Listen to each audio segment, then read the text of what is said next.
വിവാഹം കഴിഞ്ഞ് ഈ വീട്ടിലേക്ക് കാലെടുത്ത് വെച്ചിട്ട് ഇതിപ്പോൾ 1 മാസം ആകുന്നതേയുള്ളൂ. ഇവിടെയുള്ളവരോട് താൻ ശരിക്കും ഒന്ന് അടുത്തിട്ട് പോലുമില്ല.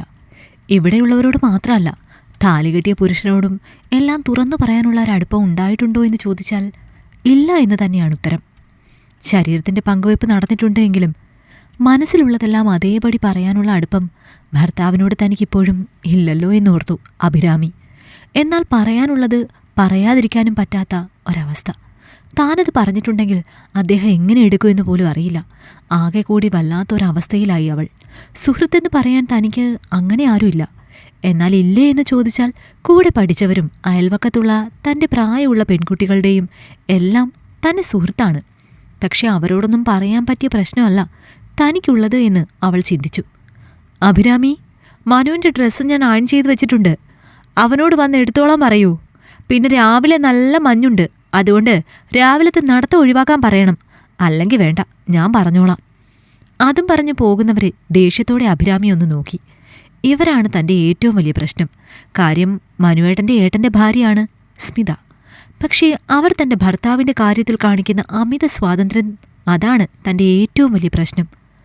മനുവേട്ടൻ വരുമ്പോൾ പറഞ്ഞിരുന്നു, എനിക്ക് 2 അമ്മമാരാണ് എന്ന്. ആള് സ്മിതയേട്ടത്തിയോ ആ ഒരു രീതിയിൽ മാത്രമാണ് കാണുന്നത്. എന്നാൽ സ്മിതയേട്ടത്തിക്ക് തിരികെ മനുവേട്ടനോടുള്ള പെരുമാറ്റത്തിൽ എന്തൊക്കെയോ അപാകതകൾ തോന്നാൻ തുടങ്ങിയിട്ട് കുറച്ച് നാളുകളായി. എന്നാൽ അത് ആരോടും പറയാനുള്ള ധൈര്യം അഭിരാമിക്കുണ്ടായിരുന്നില്ല. മനുവേട്ടന് KSEBയിലാണ് ജോലി. കാണാൻ അത്ര സുന്ദരനൊന്നും അല്ലെങ്കിലും തെറ്റില്ല. തന്നെ ഒരു വിവാഹത്തിന് വന്ന് കണ്ടു, ഇഷ്ടപ്പെട്ട ആലോചനയുമായി വന്നതാണ്. ഗവൺമെൻറ് ജോലി ഉള്ളതുകൊണ്ട് എല്ലാവർക്കും താല്പര്യമായിരുന്നു. ആളിൻ്റെ പെരുമാറ്റവും മറ്റും ഇഷ്ടമായതുകൊണ്ട് എനിക്കും എതിർപ്പില്ലായിരുന്നു. കാര്യങ്ങളെല്ലാം പിന്നെ വളരെ പെട്ടെന്നായിരുന്നു. വീട്ടിലെ മൂത്ത കുട്ടി ആയതുകൊണ്ട് എത്രയും പെട്ടെന്ന് എൻ്റെ വിവാഹം നടത്തണമെന്ന ചിന്ത തന്നെയായിരുന്നു അവിടെയുള്ളവർക്കും. എന്നാൽ മാത്രമാണല്ലോ താഴെയുള്ളവരുടെ കാര്യത്തെക്കുറിച്ച് പിന്നെ ചിന്തിച്ചു തുടങ്ങാനാകൂ. വിവാഹം കഴിഞ്ഞ് ഇവിടെ വന്നപ്പോൾ ആദ്യമൊന്നും എനിക്ക് വലിയ കുഴപ്പം തോന്നിയില്ല. പക്ഷെ പിന്നീട് അങ്ങോട്ട് ഏട്ടത്തിയുടെ മനുവേട്ടനോടുള്ള പെരുമാറ്റത്തിൽ എന്തൊക്കെയോ പ്രശ്നങ്ങൾ തോന്നി തുടങ്ങി. മനുവേട്ടൻ്റെ എല്ലാ കാര്യങ്ങളും ഏട്ടത്തിക്ക് ചെയ്തു കൊടുക്കണം. മനുവേട്ടൻ റൂമിൽ അഴിച്ചിടുന്ന ഡ്രസ്സ് പോലും എന്നേക്കാൾ മുൻപ് വന്ന് എടുത്തുകൊണ്ടുപോയി അലക്കിയിടും. രാവിലെ കഴിക്കാൻ വന്നിരിക്കുമ്പോൾ ഏട്ടത്തിക്ക് വിളമ്പി കൊടുക്കണം. മനുവിന് അതാണിഷ്ടം, മനുവിന് ഇതാണിഷ്ടം, അങ്ങനെ ചെയ്യണം ഇങ്ങനെ ചെയ്യണം എന്നെല്ലാം പറയും. എന്നാൽ സ്വന്തം ഭർത്താവിൻ്റെ കാര്യത്തിൽ ഏട്ടത്തെ ഇത്രത്തോളം ശ്രദ്ധ എടുക്കുന്നത് ഇന്ന് വരെ ഞാൻ കണ്ടിട്ടില്ല. ഏട്ടനൊരു പ്രൈവറ്റ് കമ്പനിയിലാണ് ജോലി. ഏട്ടനും കുട്ടികളും ഒരുമിച്ച് ആഹാരം കഴിക്കുമ്പോൾ കടമ തീർക്കുന്നത് പോലെ വിളമ്പിക്കൊടുത്ത് ഏട്ടത്തെ അവിടെ നിന്ന് പോകും. എന്നാൽ മനുവേട്ടൻ കഴിക്കാൻ വന്നിരുന്നാൽ ഒപ്പം നിന്ന് ഊട്ടലാണ്.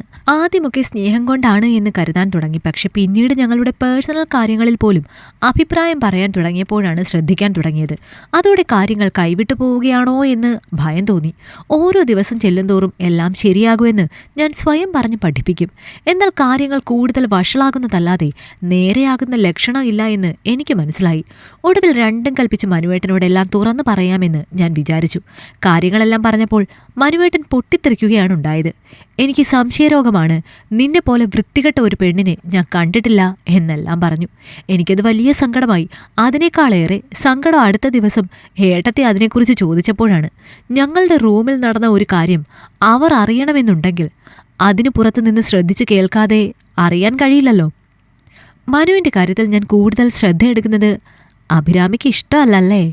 അത് ചോദിച്ചപ്പോൾ അല്ല എന്ന് തന്നെ മറുപടി പറഞ്ഞു. എൻ്റെ അനിയനാണ് മനു. അവൻ്റെ കാര്യത്തിൽ ഞാൻ ഇനിയും ഇതുപോലെ തന്നെ ചെയ്യും. അതിപ്പോൾ ആര് പറഞ്ഞാലും ശരി. ഇനിയല്ലെങ്കിൽ അവൻ പറയട്ടെ, അന്നേരം നിർത്തിക്കൊള്ളാം ഞാൻ. ഏട്ടത്തി എന്നോട് പറഞ്ഞത് അങ്ങനെയായിരുന്നു. ശരിക്കും എന്തു വേണമെന്നറിയാതെ വല്ലാത്തൊരവസ്ഥയിലായിപ്പോയി ഞാൻ. എന്നാൽ ഞാനാ പറഞ്ഞതിന് ചെറിയ പ്രയോജനം കണ്ടു തുടങ്ങിയത് മനുവേട്ടൻ അതിനുശേഷം ഏട്ടത്തിയെ ശ്രദ്ധിക്കാൻ തുടങ്ങിയതോടെയാണ്. ഒരു ഭാര്യയുടെയും ഭർത്താവിൻ്റെയും പേഴ്സണൽ കാര്യങ്ങളിൽ പോലും ഇടപെടുന്ന അവരുടെ സ്വഭാവം മനുവേട്ടന് അസ്വസ്ഥത സൃഷ്ടിക്കാൻ തുടങ്ങി.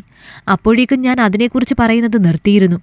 എല്ലാം എൻ്റെ തോന്നൽ ആണല്ലോ, എൻ്റെ വൃത്തികെട്ട സ്വഭാവം കൊണ്ടാണല്ലോ. എന്നാൽ മനുവേട്ടൻ ഒരു ദിവസം എന്നോട് ഇക്കാര്യം വന്ന് പറഞ്ഞു കരഞ്ഞു. സ്വന്തം അമ്മയുടെ സ്ഥാനത്ത് നിർത്തിയ അവരുടെ കയ്യിൽ നിന്നാണ് ഇത്തരം പെരുമാറ്റം.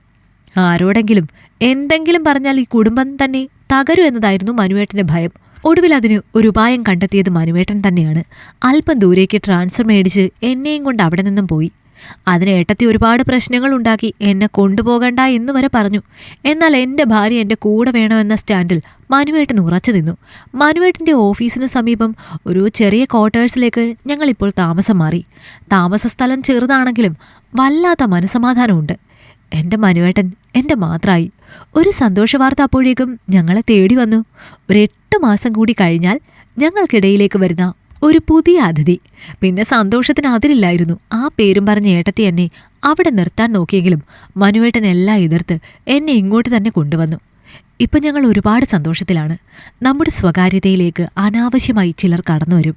അതിന് എത്ര പ്രിയപ്പെട്ടവരാണെങ്കിലും ഒരു കൈ അകലത്തിൽ നിർത്തിയില്ലെങ്കിൽ തകരുന്നത് നമ്മുടെ തന്നെ ജീവിതമായിരിക്കും. ഇഷ്ടമായെങ്കിൽ ലൈക്ക് ചെയ്യൂ.